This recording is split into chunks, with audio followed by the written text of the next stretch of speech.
I'm not going to advise you to abandon your 9 to 5 and focus on content creating because I don't believe I would do so too.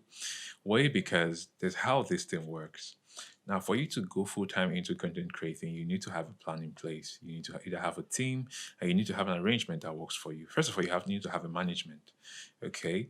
That way, you're focused on something and you know for sure that everybody would be on their toes to ensure that you succeed. Else, they won't get paid, or else, they won't get the money that you've promised them, or else, they won't get whatever it is that your agreement is with them.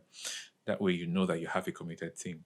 Not when you're working alone and you believe that everyone who's sitting in front of the camera is doing it all on their own. Well, you have to understand that certain people have crew, and the crew are always behind the camera.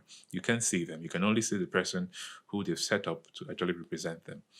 And I'm not sure I would want you to leave your 9 to 5 because after your 9 to 5, you still have 6, 7, 8. You still have a couple of hours to read. You have a couple of hours to rest. You have a couple of hours before you go to sleep and wake up the next morning to continue from where you stopped. Now, that those hours you have can be used for content creating as well. That way, you can balance it. You need to have security at the same time, have your niche going on for you, have your hobby being driven and making something for you.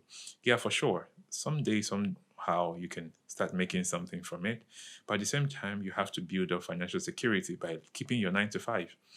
Okay. And that way, you have to understand that you need to be committed. So that way, you're not too exhausted to drive your content afterwards. You still have the energy because you have the commitment and you have the zeal to ensure that you succeed in content creating. So, yes, I'm not going to discourage you from leaving your 9 to 5.